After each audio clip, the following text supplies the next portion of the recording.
Hello, everyone. My name is Molly Halsey, and I'm the event specialist here at Enterprise DB. I will be your host today for our webinar, An Expert Guide to Migrating Legacy Databases to Postgres. I'm joined by Mark Linster, our Chief Technology Officer. Before we get started today, I just want to go through a few housekeeping items. This presentation is being recorded. We will be sharing the recording along with the slides after the broadcast. The lines are currently muted. If you have a question, please feel free to submit it in the question panel. Today's session is scheduled for 1 hour. We expect the presentation to last most of our time today, and we'll allot any extra time for Q&A. Do you want to hit the next slide? If we do not have time to address all of the questions today, we will follow up afterwards by posting the answers to the unasked questions on the webinar landing page, which will be available in the next 48 hours. Now, without further ado, here is Mark. All right, thank you very much, Molly. And before we start, so let me just tell everybody we're using a new webinar software for the first time. So if there are any glitches, please bear with us. We'll get through it. But you know, Molly and I sacrificed a number of donuts early this morning to the gods of demo, so hopefully we'll get through it without too much of a problem. Okay, so what we're going to talk about today is we're going to start immediately with the Oracle database and the challenges, what it takes to break away from a legacy database. Why you would go, and you know, what does EDB bring to the table? And I'll go through a demo of our migration portal to actually take you live from a schema migration from Oracle to Advanced Server, EDB Postgres Advanced Server. In this case, I've chosen to show you, you know, I've installed it on I've created an instance on the new IBM cloud where EDB Postgres Advanced Server is available. So I'll show you live a schema migration with store procedures and packages and a few other technicalities. You know, how we go from one to the other. Okay, so you know, I know we talked about the webinar being about the legacy migration, but you know, when we're really looking at what's happening in the market today, and this is an IDC study from, I think, 2018, we can see that, you know, Oracle is the legacy market. And frankly, you know, most customers that come to us and say, yeah, I want to get off my legacy database, in the majority of cases, it is Oracle. And I don't think that's just because of the market share. I think it has a lot to do with Oracle's restrictive licensing procedures, the very, very high cost, etc. But many of the things that we'll talk about today are equally applicable to what happens with other products. But as I said, my focus today is going to be, you know, how to get off Oracle. So first, why do people leave the Oracle database? Well, traditionally, most of the time, the message is, oh yeah, it's because of cost, right? It's too expensive. But it's not just the cost. When we dig in deeper, it is actually often the very painful contracting terms. Oracle, I mean, and I used to be an Oracle integrator, Oracle is a very good database, but it's extremely expensive, and the contract terms, the licensing model, etc., make things extremely difficult. They make it especially very difficult to adopt a model that has greater flexibility and you know, makes migration to the cloud easier, makes DevOps easier, etc. They're very, very rigid in how they contract. They're also not in line with a lot of people now going, or the customers, enterprises going to open source strategy. I mean, I've done another webinar not too long ago where we've shown that over 90% of enterprises today, enterprise and government institutions, are you know, leveraging open source in what they do, and you know, the fact of being tied to Oracle just kind of gets in the way of taking advantage of that open source strategy. And then, as I said, the cloud, the replatforming is something that's very difficult if it turns out that you have a license for on-premise, or you want to move to the cloud and it turns out to be a different CPU factor, right? So all of these things make it very difficult to move forward. So let me just dive into the details of the migrations, okay? Migrations are hard, and we'll talk about that a little bit, about, you know, what does it take to get schemas, data, and applications across from Oracle onto Postgres. And it's not impossible. I mean, we've done it with hundreds of customers, hundreds of databases, you know, it's probably one of the fastest moving trends today in our industry to get off legacy onto open source. And it's absolutely feasible. The question is just how fast you want to go about it. So, you know, the troublesome contracts, and again, if that's something that that you're concerned about, then we can give you advice on. We have a partner who works entirely on helping people get out of Oracle contracts. So if that's a problem, we can help you with that. And then the Oracle skills, and I'll talk a little bit about that here right now, because what you'll find out is if you have an Oracle team who's like really, really strong in these things, then getting them from Oracle into Postgres is actually not that hard. Postgres goes back to the same initial design decisions that underlie Oracle and DB2. And once an Oracle DBA, the Oracle DBA starts looking, you'd be surprised how quickly they find themselves, their tasks, etc. There are superficial differences, there are tooling differences, and I'm not going to poo-poo those, right? Because if you're an Oracle DBA, your life or your livelihood depends on things just being smooth, the phone not ringing at night, and you managing performance. So an Oracle DBA is always going to be worried about, okay, what happens when we change database product, right?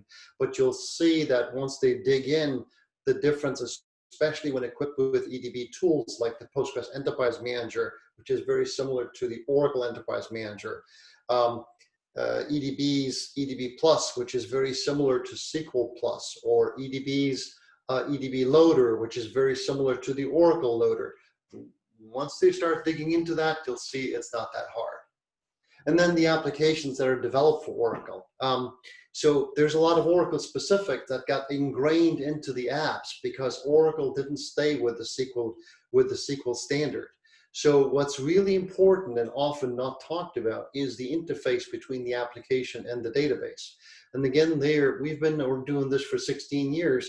We've developed Oracle compatible drivers for Postgres that implement the Oracle specifics to make these migrations easier and reduce the impact on the application. So digging into this a little further, going deeper, right? So everybody thinks about the schema and the data. It's sort of the obvious stuff. When we dig into the schema, there's a lot of intricacies, right? There's all the stuff, the storage objects, so the tables, the types, etc. And then there are, stored procedures, packages, so all the application-specific stuff that is in the schema, right? And that's very, very important. And then the data. The question is, how do you get the data across? Sounds easy when you think about it. Just dump it into SQL and reload it. That's all easy in the lab. That's all easy with a toy app. But once you're starting to get into real-size databases, let's say a terabyte, a couple of terabytes, or even more, dump and reload often is not a possibility anymore because we don't have the downtime that is required to actually do that. Dump and reload of a terabyte, even in a fast environment, it can easily take 24 hours. So if you go a little bit beyond that, you'll need more than a weekend to do this. So CDC, change data capture, etc., is going to be really, really important. And having smart tools that take advantage of, let's say, the OCI interface and the copy interface in Postgres, really important. And because those are multiple times faster than just trying to do this with JDBC. And then the infrastructure. Can't warn you enough about that. Is look at the infrastructure before you start. More projects, in my view, are faltering because we didn't look at, or the user didn't look at the infrastructure up front, the security requirements, the hosting environments, the operational integration into authentication, into other management environments before they started. They thought, hey, this is easy. It's just about the schema. We write a little bit of code and we're there. Nah, there's all this other stuff, and this is usually where compliance requirements come in. So look at that before you start. Okay, so we did a survey. As you may well know, we host part of the Postgres download for the Postgres community, and as part of that, we ran a survey in July for a short time. We had 1,500 people responding to that survey, and we asked them, what's your biggest obstacle? What's interesting is cost was a little thing, because usually, you save a lot of cost when you go from Oracle to Postgres. The next problem that they mentioned was migrating the data definitions, and we'll talk about that a little bit, even though that's really, it's the easiest part of the equation. There's a bunch of good tools out there, and that's usually not where people get stuck. Migrating the stored procedures is the next real issue where people get stuck. And I'll show you a tool for how to do that.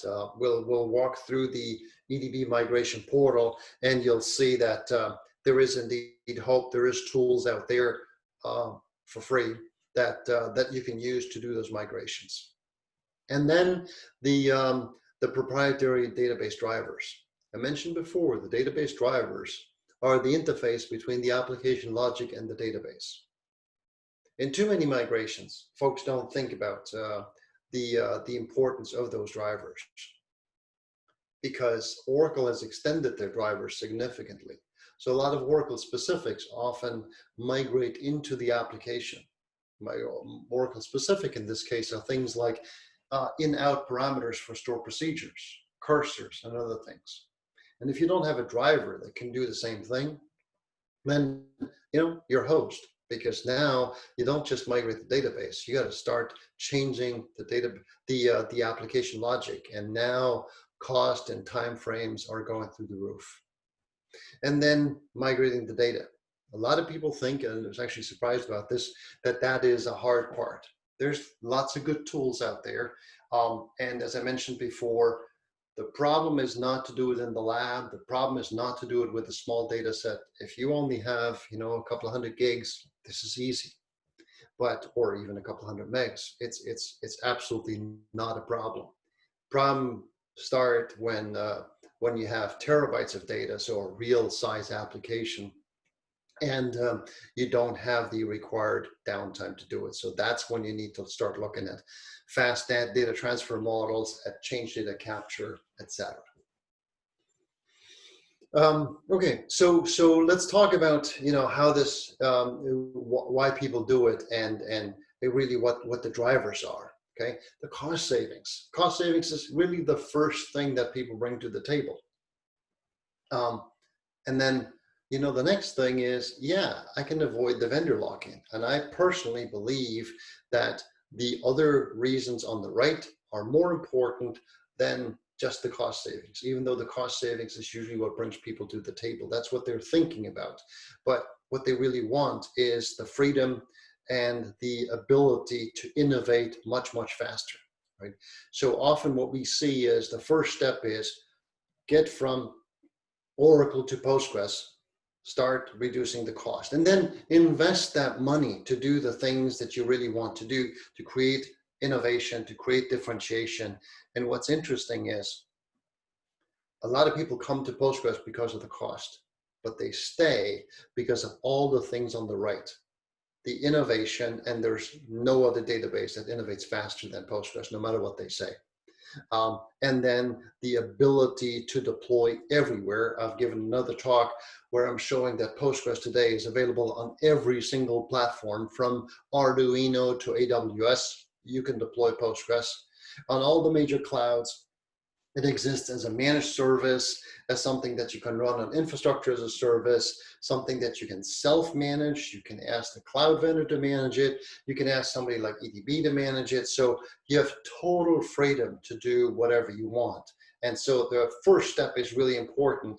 It's often the reason people start, but the reason folks get excited and remain excited about Postgres is the things on the right: the freedom, the innovation, and the digital transformation.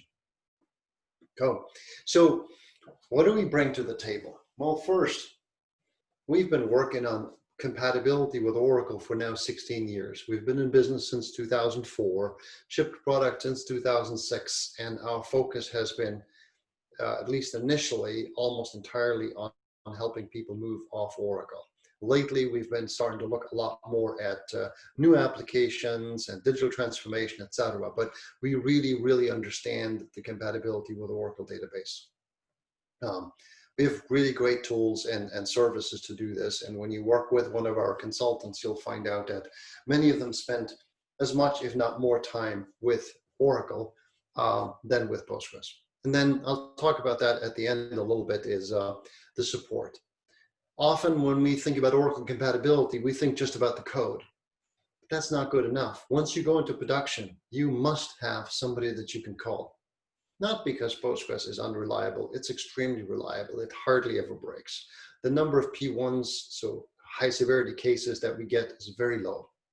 But if you really want to go to 3 nines, 4 nines, or even 5 nines in compatibility, you need that kind of capability. Okay, you need to be able to call somebody in case there's a problem.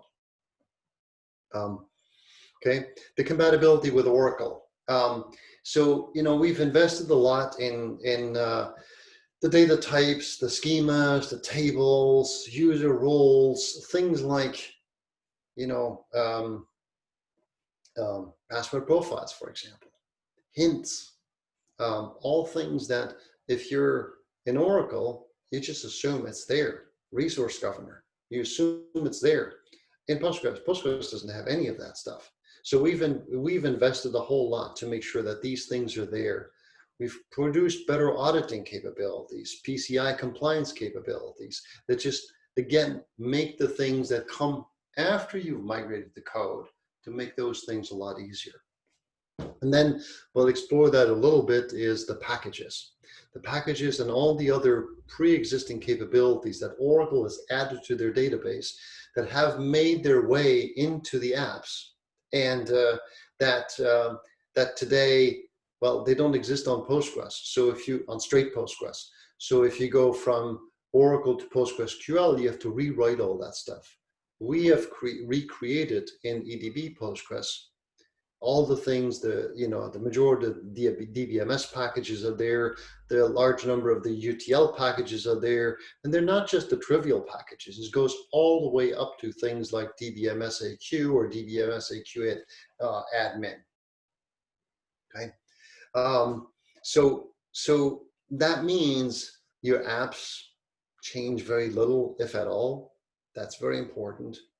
And because we've thought so much about Oracle compatibility, we've also thought about the compatibility with Oracle tools, such as the Oracle Enterprise Manager.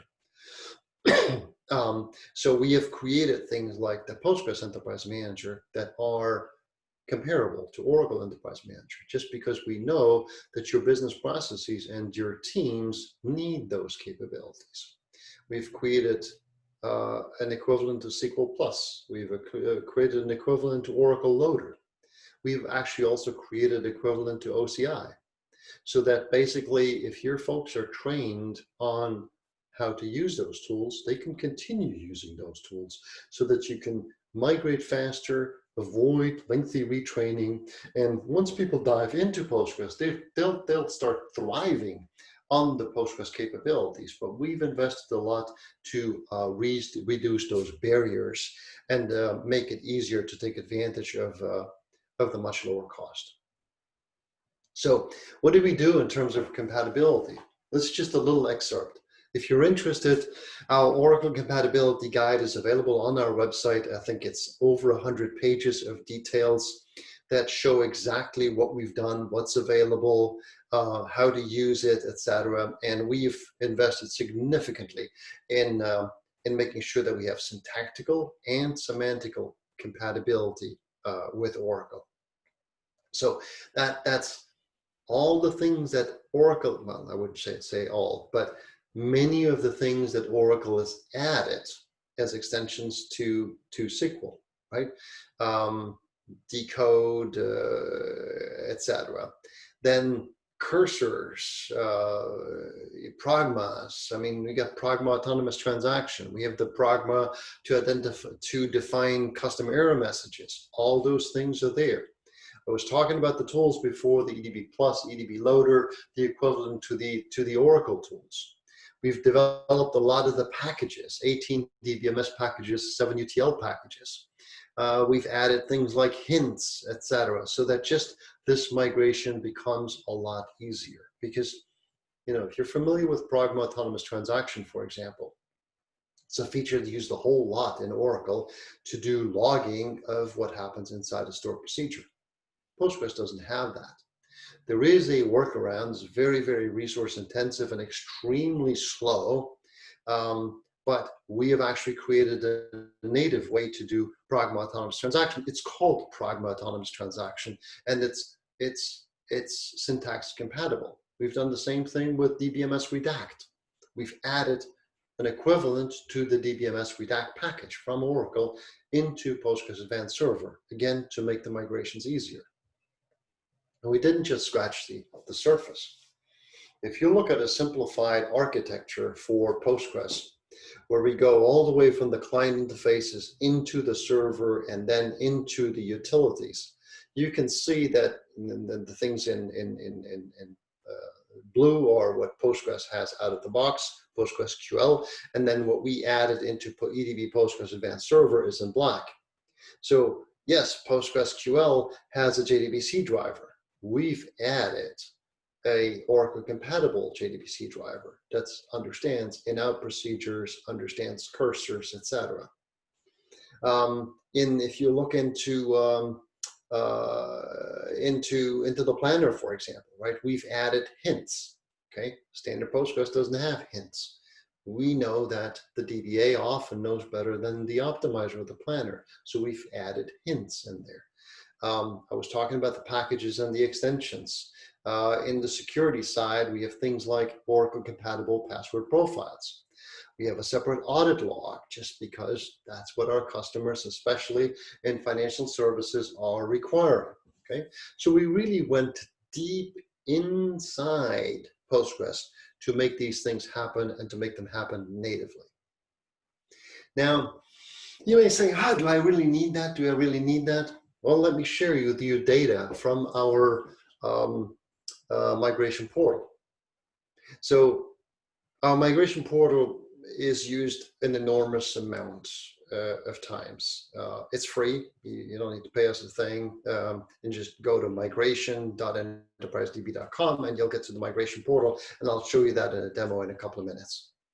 So it's used a whole lot just in 2020. So this year, customers or prospects or just anybody uploaded over 2.2 million DDL constructs. So create table, create view, create store procedure, etc.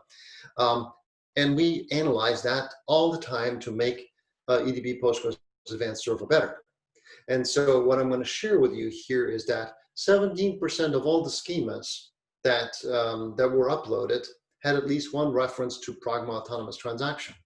So that means there's a lot of cases where with standard Postgres, you cannot migrate, not reasonably, right? I mean, the workaround that standard Postgres has using a DB link is just extremely slow. And it just won't perform, you'll hate it. 15% had at least one hint, okay?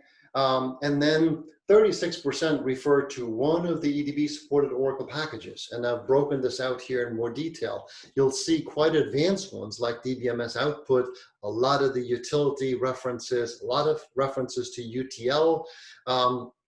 So there's really a lot of different packages that are required. So you can see that in the majority of cases, just thinking you can go straight from Oracle to Postgres because it's a relational database doesn't work. In the majority of cases, you actually need the underlying native capabilities. I was talking about the drivers a whole lot. Again, we have drivers for JDBC, ODBC.NET, but then also OCI. There's a tremendous number of applications today, especially if they're supposed to be high performance applications in the telecom space, etc., that take advantage of the C-based interfaces. We also have a driver for an equivalent for Pro C, but that's not used a whole lot anymore. Okay, so again, these are really important to reduce the impact that a migration has on your applications. Okay, so if I go this a little further, summary here is you need to look at the schema, the data, the code, the API, and the tools. And in my view, from a technical point of view, the migration, it does require these 5 things. There's a lot of vendors out there in the public cloud, for example, that tell you, oh yeah, schema and data, we can do that.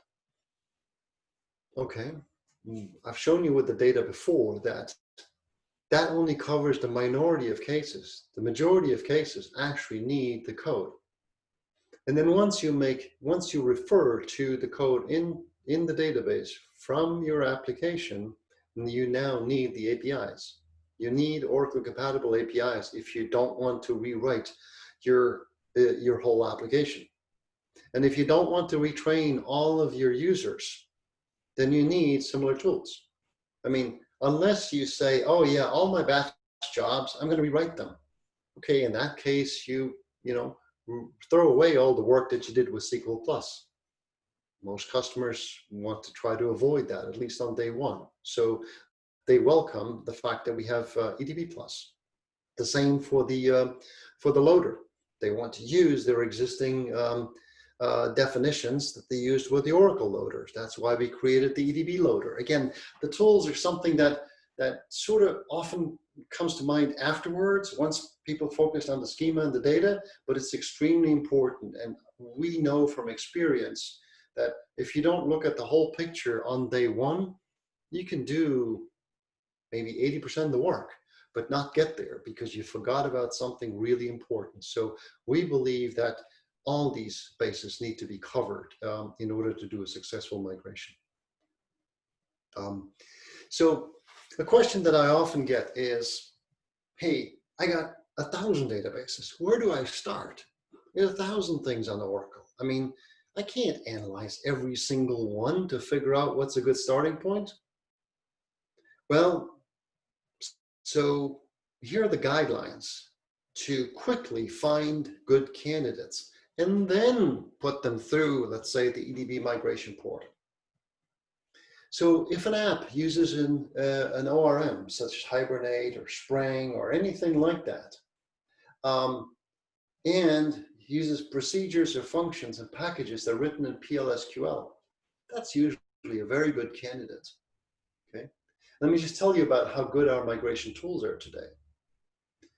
Of the 2.2 million DDL constructs that we analyzed for our customers on our website at migration.enterprisedb.com, about 90% pass automatically. I mean, they don't need any work. They'll just go right through, and I'll show you how that works. So we really have good data around this. So we know that if this is what it looks like, oh yeah, I'm using Hibernate, and if I use stored procedures, they're all written in PLSQL, you have a very, very high probability that, this is going to be a painless migration, and you're going to spend time just on migrating the data and verifying the performance. Okay, you should have the ability to modify source code, meaning You need access to the application developers. Not so much because you actually want to modify the app. It's because for verification testing, functional verification and performance verification, it's really important to have access to the application developers. Okay. RAC being used a whole lot. It's a nice product. Oracle is doing a very, very nice job marketing it. So we encounter it a whole lot. And RAC is used for many purposes. If it's used for scalability, extreme scalability, well, that makes migration a little harder. If it's used for high availability, there are very good tools like EDB's failover manager to cover your bases. If there's an operational need for flashback, there really is not a very good universal replacement for that in Postgres. So this is how you can easily find a good migration candidate. So if you're in the situation where you're told, hey, you got 1,000 databases, go figure out what you can do about it, this is how you find the sweet spot. And then within the sweet spot, you'll start using things like the migration portal to figure out, okay, I went from 1,000 databases to, maybe 150 or 200, that's where I should start. Now I'm going to go through those and say, okay, I'm going to take a bit more time for each one and figure out, okay, which ones of these are really easy to start with. Now, when does it get a bit more difficult? Well, a moderately difficult candidate uses the OCI interface and uses Oracle Spatial or Oracle XML. Postgres, I think, personally, I believe it's better than Spatial, but there is no straightforward one-for-one translation from Spatial to Postgres. So that's something that you'll have to do manually. And the OCI interface, even though we provide an equivalent to the OCI interface, our equivalent only covers the most frequent situations. And OCI is a very, very large library. So that's something, again, that may be a bit more difficult. And then we are very good in our extensions of the JDBC interface. We're not as well covered in .NET and ODBC. So that's, again, something that is a bit more difficult. It gets to be more difficult when you have to replace Pro-C. Not so much because of the technology, but it gets to be difficult because Pro-C based applications tend to be very old. I mean, they tend to be the most painful ones. But what turns out is that, yeah, Bobby inherited it from Ginny, who got it from Carl, who, got it from a developer who was a contractor. And at the end of the day, nobody really knows anymore how the thing works. So yeah, we have a Pro-C equivalent interface. It's called ECPG+, but Pro-C based migrations often tend to be difficult because they're really old systems. So they're not a good starting point. And then, stored procedures that are written in Java. Yes, there is PL Java that runs inside Postgres, but when stored procedures in Oracle are written in Java, they tend to make reference to Oracle-specific Java libraries, and very often the source code is not available. So that tends to be a more difficult situation. When the stored procedures are written in PL/SQL, straightforward most of the time. But when they make reference to Java, it tends to become more difficult. And then if there are operational requirements, hard requirements for RAC, for scalability, and hard requirements for flashback, those tend to be more difficult situations, again, because there's no straightforward replacement. There's ways to work around it, but again, it's more difficult. It requires a better understanding for how Postgres works. Okay. So in summary, how do we make it easy? Well, EDB Postgres Advanced Server. It's Oracle compatible Postgres and it's native compatibility. It's not just a layer of veneer on top of it. You get the migration portal. It's available in the cloud, cloud-based migration, doesn't cost a thing. Take a look at it. The migration toolkit, that's, one-time data migration, works very, very easily. I'm not going to demonstrate it today. And then we have the replication server. The replication server is important because for any kind of larger database or smaller migration window, you need change data capture. right? I mean, as I said at the beginning, if you have a terabyte of data, you'll be fortunate if you can dump and reload into from Oracle to Postgres in 24 hours. If you're really smart about it, if you can really cut the data into multiple pieces, etc., there may be faster ways of doing it, but it's going to be a longer outage window. So those are the situations where change data capture is important, because what you'll do is you'll dump a snapshot, you'll reload a snapshot, and your Oracle app continues working, and you do a change data capture, meaning you replicate all the changes, and the moment your Postgres app has caught up, which may take a day or 2 or 3, or in very large migrations, even longer. At that point in time, you shut down the Oracle app, you wait for the change data capture to have finished, and you connect to Postgres. So now you have ways to reduce your downtime to 10, 15 minutes or an hour, and that is, for many situations, an applicable way of, or an acceptable way of doing it. Okay. So the migration tools and services, let me just make sure here I didn't sketch to it. Yeah. So the migration tools and services, talked about the migration portal already, talked about the migration toolkit, and then obviously, you know, we have professional services to help you. So let me just go into the migration portal here. So what I'm going to do is I'm going to try to give you a little bit of a different view on how this actually works, and show you how a migration can be done. So let me just change my screen share here. Hopefully everything works. Okay, so now we're looking at Oracle's SQL Developer.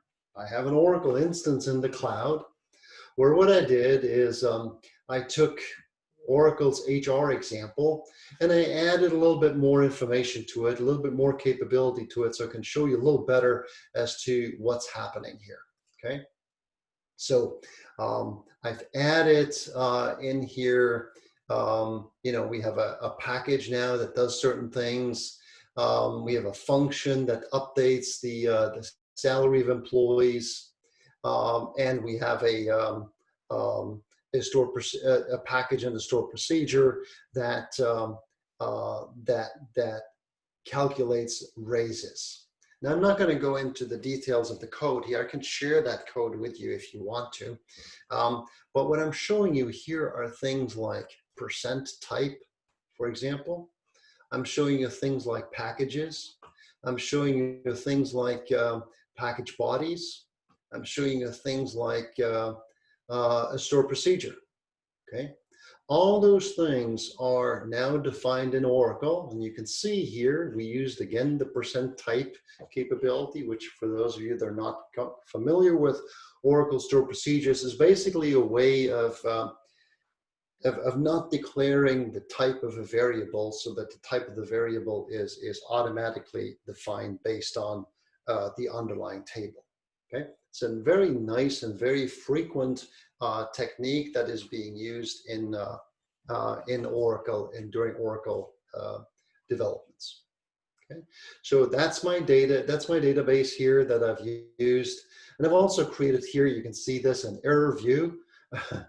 I created this only so that I can show you how to handle an error in the migration portal, because our migration portal is so good that it would just automatically migrate something that has views, store procedures, packages, etc. It just handles that, so I can't show you a key capability of the migration portal. Okay, so now I'm going to switch back to the migration portal, and let me just get back to Safari here. Okay, so I'm going to go to the EDB Migration Portal in here. So the very first thing you would do is you would come to the EDB Migration Portal. You just go to migration.enterprisedb.com. You log in. You come to a screen like this. The very first thing you would do is Sorry, I think your screen is showing your notes instead of just the slide. Oh, I'm sorry. Thank you. No problem. Oh, Oh, thank you. Sorry about that, folks. As I said, we're using Zoom for the first time today, so little operator error. So I'm in the EDB Migration Portal now. In the EDB Migration Portal, I have, I have a quick start guide that I can use just to walk me through all the steps of, how to go about it. And one of the key elements that I'm having here is my my DDL Extractor. Okay, so I have already downloaded my DDL Extractor. That's just a it's just a set of Oracle PLSQL scripts that I'm going to go back to my development environment, and I'm going to show you what that looks like. So let me go back to Oracle SQL Developer here. So in Oracle SQL Developer, I'm showing you here, this is what the extractor looks like. It's an extraction script. We provide it to you in as source, so you can inspect it and make sure that we're not taking anything that you don't want us to take. And what that extractor script does is you run it. Okay, I'm going to do that right now. Okay, it's going to say, okay, which schema do you want to extract? I'm saying, okay, I want to extract the HR schema. I'm going to dump it to the default location. I don't want to analyze dependencies here. That's really important because often you have a schema that makes external references to other schemas. So this gives you the option to analyze dependent schemas and extract all the information. So I'm just going to ignore that. And now what it's doing is it's going through all my definitions here. Okay, and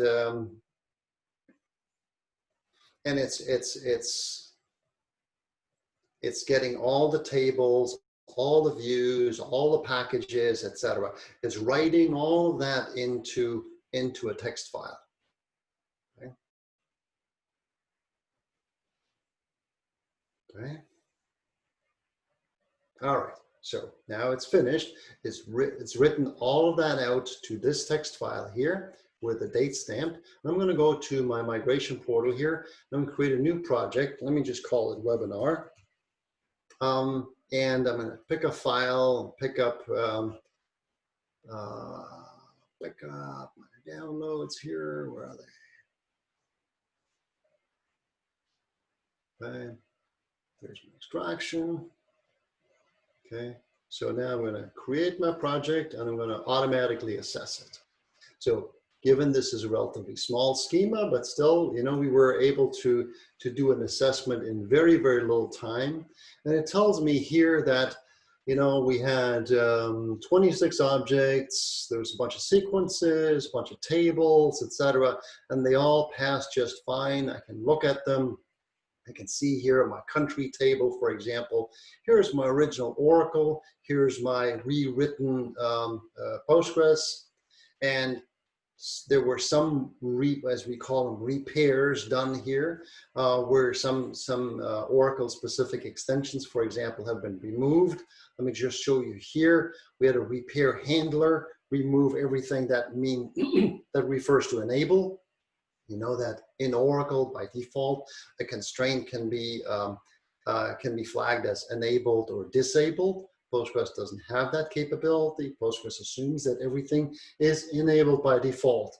So this repair handler removed this keyword here. Okay? So that's how the whole thing works.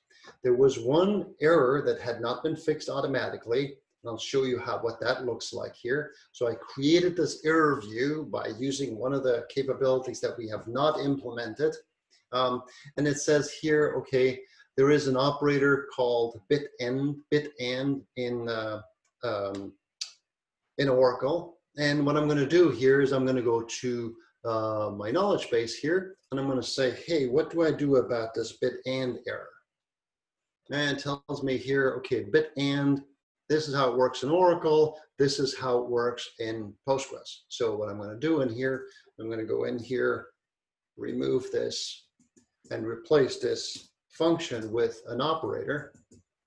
Okay, and I'm going to do a reassessment. Okay, and now it's going to come back and tell me, hey, everything's hunky-dory. So you can now download these transformed definitions. So what I'm going to do now here is I'm going to export. Okay, let me just look here. What happened? Okay, I'm going to export my my definitions. I'm just going to write those into a SQL file, take all my definitions, and all of that is going to be written out now to a new file. And what I can do now is in pgadmin 4, I've already loaded this file. This is what it looks like, right? This is now a DDL file for Postgres, right? It has my sequences in it, has my tables in it. It has my where's my packages. They come a little bit down below. All the so here's my procedures, etc. And I can just interrupt you. Is the migration portal supposed to be on the screen? Oh, gosh, golly. I'm so sorry, folks.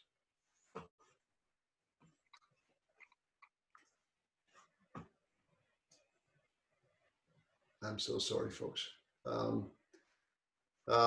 Okay, so this is what the output looks like in pgadmin 4. Okay, where I downloaded the results of the migration portal, so you can see what that looks like here. And now all I do is I just execute this, and now when I refresh my schema here, you can see now that I have my packages, my functions, everything is available inside inside Postgres now. So you can see that migrating even something, I mean, this is a toy example given, but it still has packages, procedures, functions, the type extensions, etc. in it. That migrating that from Oracle to Postgres is really not that hard. So let me go back now to a few slides here. So one thing that also with Oracle compatibility, yeah, it's not Oracle code compatibility, but there is other aspects that are really important, especially when you go to production. So you need to make sure that you have somebody that you can call.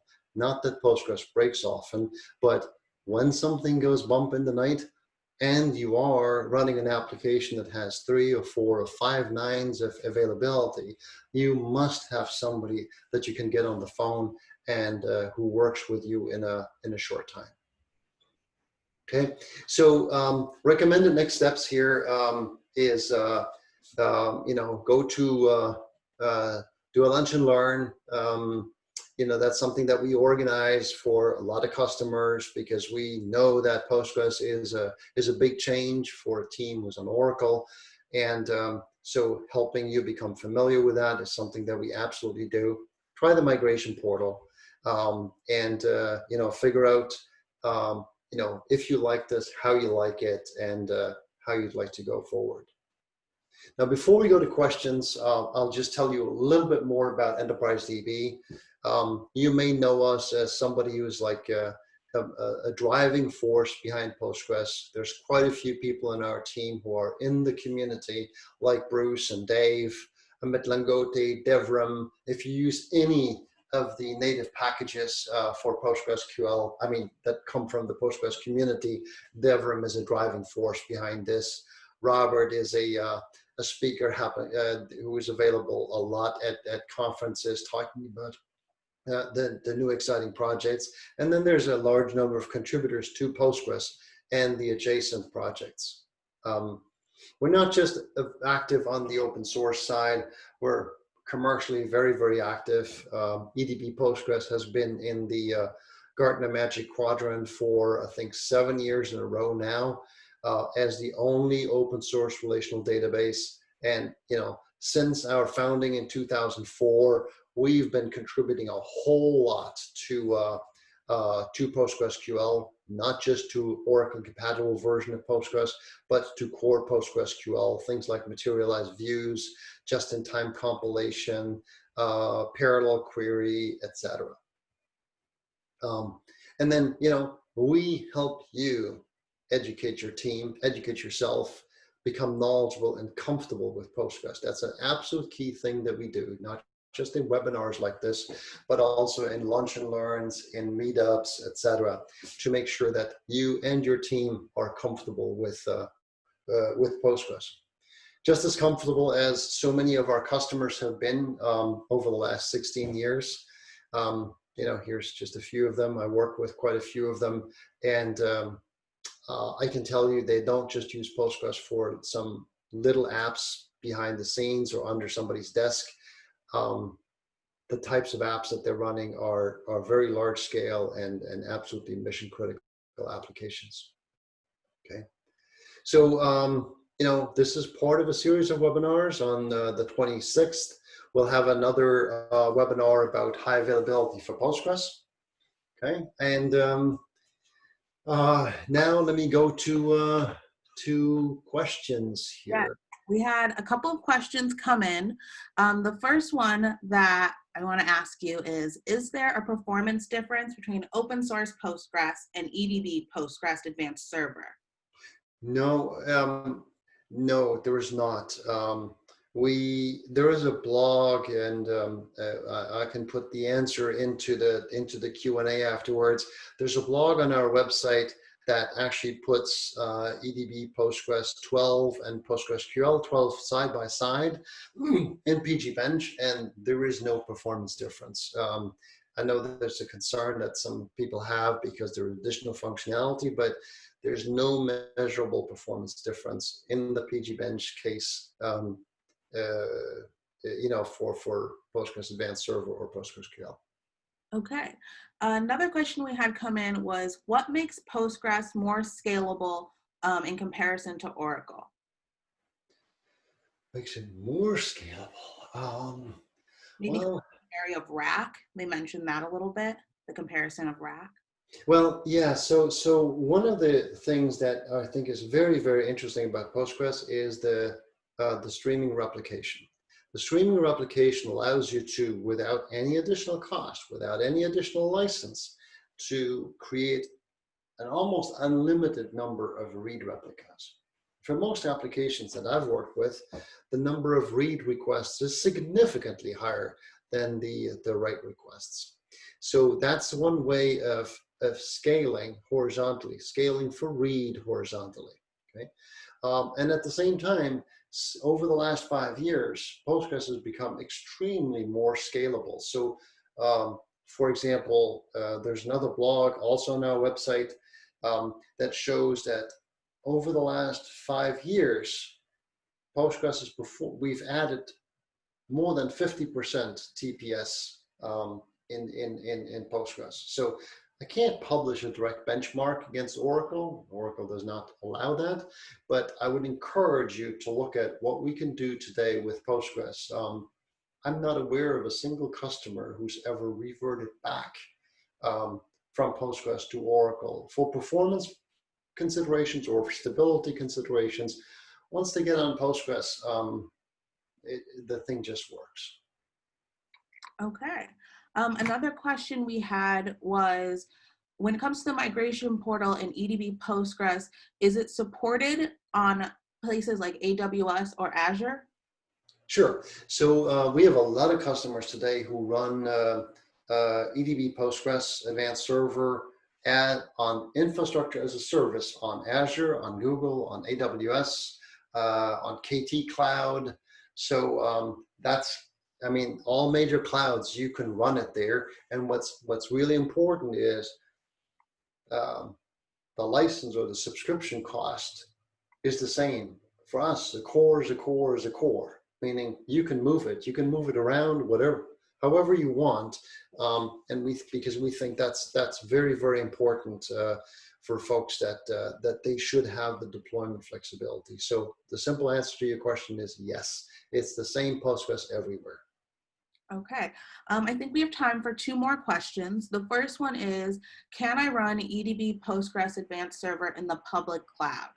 Yes, yes. Just as we just said on infrastructure as a service, on all public clouds, it just works, and it works extremely well. And the two benchmarks that I just described were done on, I think, an AWS M5 bare metal, which is a very interesting, relatively new machine type at Amazon, where Postgres and Postgres Advanced Server perform extremely well. All right. And then the other question that we have is there a playbook, or could a playbook be created in the future that shows the match between Oracle features and EDB Advanced Postgres Server? Sure, yes, that actually is available, and it is on our website, and I will make sure that in the Q&A afterwards, we'll put in the exact link. It's a very lengthy book that really, describes the features side by side, but we have done that. That's a standard request, and we're not shy of telling you exactly what's there and what's not there. All right. Thank you so much, Mark. So apologies to the questions that we are unable to get to today. As I said at the beginning, they will be posted on the webinar landing page. It should be available in the next 48 hours. Thank you all so much for joining this webinar. We will be sharing the recording along with the slides with you as soon as possible. And I hope you all have a great rest of your day. Bye.